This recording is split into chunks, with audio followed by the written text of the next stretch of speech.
എന്തായാലും നമ്മോടൊപ്പം ഈ ഒരു വിഷയവുമായി ബന്ധപ്പെട്ട് പ്രതികരിക്കാൻ അയ്യപ്പ സേവാ സംഘം രാഹുൽ ഈശ്വർ കൂടി ചേരുന്നുണ്ട്. ശ്രീ രാഹുൽ ഈശ്വർ, ശബരിമല സ്വർണ്ണക്കൊള്ളയിലെ അന്വേഷണം അങ്ങനെ ഓരോ ഘട്ടത്തിലേക്ക് കിടക്കുമ്പോൾ കൂടുതൽ ഉന്നതത്തിലേക്ക് അന്വേഷണം എത്തുന്ന കാഴ്ച തന്നെയാണ് കാണുന്നത്.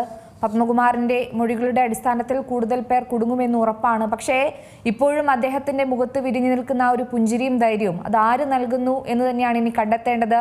ഇതിന് പിന്നിൽ നിൽക്കുന്ന ആ ഒരു വലിയ കൊമ്പൻ അതാരായിരിക്കും? ആദ്യം തന്നെ ഞാനൊരു അയ്യപ്പ ഭക്തനാണ്. കൂടുതൽ അസോസിയേറ്റ് ചെയ്യുന്ന അയ്യപ്പ ധർമ്മസേനയോടാണ്.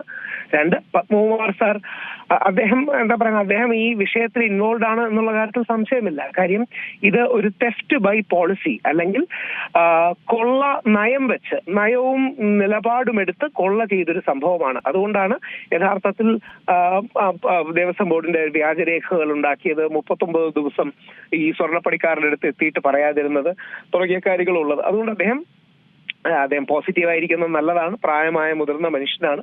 പക്ഷേ ഇതിന് പിന്നിലും ആൾക്കാരുണ്ടോ എന്ന് നമ്മൾ ചിന്തിക്കണം. അതായത് ഇപ്പൊ സുഭാഷ് കപൂറിന്റെ കാര്യം ഹൈക്കോടതി മെൻഷൻ ചെയ്തു.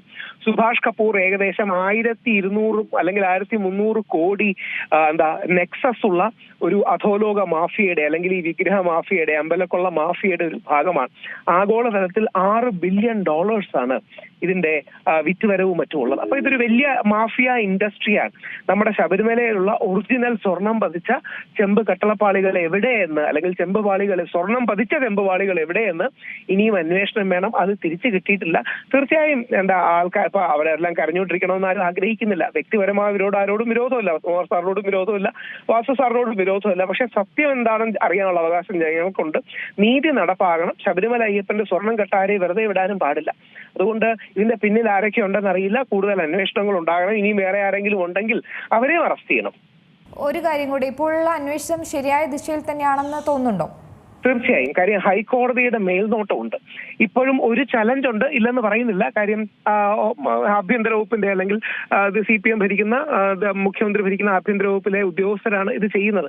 പക്ഷെ എന്ന് പറയുമ്പോഴും കോടതിയുടെ നേരിട്ടുള്ള നിരീക്ഷണം ഉള്ളതുകൊണ്ട്, മോണിറ്ററിംഗ് ആൻഡ് സൂപ്പർവിഷൻ ഉള്ളതുകൊണ്ട് SITക്ക് പല കാര്യങ്ങളും ചെയ്യാൻ പറ്റും എന്ന് തന്നെയാണ് പ്രതീക്ഷിക്കുന്നത്. ഇല്ലെങ്കിൽ ഈ സമയത്ത് ഈ അറസ്റ്റുകളും മറ്റും ഉണ്ടാവില്ലല്ലോ. അപ്പൊ അത് ഇനിയും പത്മകുമാർ സാറിന്റെയും പുറകിൽ ആരെങ്കിലും ഉണ്ടെങ്കിൽ അവരെ കൊണ്ടും ആരെങ്കിലും ഇത് ചെയ്യിച്ചതാണെങ്കിൽ അതും കൂടെ കണ്ടെത്തണം. ഒരു കാര്യം എന്തായാലും ഓർക്കുക, ഏതാനും ലക്ഷങ്ങൾക്കോ ഏതാനും കോടികൾക്കോ വേണ്ടി ഇത്രയും വലിയ കൊള്ള ചെയ്യുമോ? എന്തായാലും ഇല്ലല്ലോ. ദശകോടികളോ ശതകോടികളോ ഇതിൽ ഇൻവോൾവ് അല്ലാതെ ആരെങ്കിലും ഇത്തരം പണികൾ ചെയ്യൂ? അപ്പോ തീർച്ചയായിട്ടും ഒരു കാര്യം കൂടെ, ഇപ്പോൾ ഇതുമായി ബന്ധപ്പെട്ട ഒരു CBI അന്വേഷണം ആവശ്യകത ഇപ്പോഴുണ്ടോ, നിലനിൽക്കുന്നുണ്ടോ? അല്ല, ഇപ്പം ഹൈക്കോടതിയുടെ മേൽനോട്ടത്തിലുള്ള അന്വേഷണം തന്നെയാണ് നല്ലത്. അത് നന്നായി പോകുന്നുണ്ട്. CBI അടക്കം കേന്ദ്ര ഏജൻസികളെ വരണമെന്ന് പോലും ആവശ്യപ്പെടുത്തിട്ട് ED ഇതിലേക്ക് ഇൻവോൾവ് ചെയ്യാൻ നോക്കുന്നുണ്ട്. അങ്ങനെ പല മാനങ്ങളും ഉണ്ട്. പക്ഷെ ഹൈക്കോടതി എന്ത് തീരുമാനിക്കുന്നു? കാര്യം നമ്മൾ ഓർക്കേണ്ട കാര്യം, ഇതിന് നേതൃത്വം വഹിച്ചത് ഹൈക്കോടതിയാണ്. ജസ്റ്റിസ് രാജാ വിജയരാഘവനും ജസ്റ്റിസ് ജയകുമാർ സാറും അടക്കമുള്ള 2 ഹീറോ ജഡ്ജസ് അവരാണ് യഥാർത്ഥത്തിൽ ഈ പോരാട്ടത്തിന്റെ നായകന്മാർ.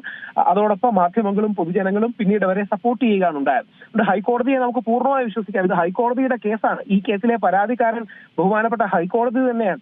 ഹൈക്കോടതി സ്വമേധയാ കേസെടുത്തല്ലേ പോയത്. അതുകൊണ്ട് ഹൈക്കോടതി എന്ത് പറയുന്നു നമുക്കതിൽ വിശ്വസിക്കാം. ബാക്കി ആരെ നമുക്ക് വിശ്വസിക്കാൻ കഴിയില്ല. പക്ഷേ ഹൈക്കോടതി എന്ത് നിലപാടും നടപടിയും എടുക്കുന്നു നമുക്ക് അതിനെ വിശ്വസിക്കാം എന്നുള്ളതാണ് ഇതുവരെയുള്ള അനുഭവങ്ങൾ തെളിയിക്കുന്നത്.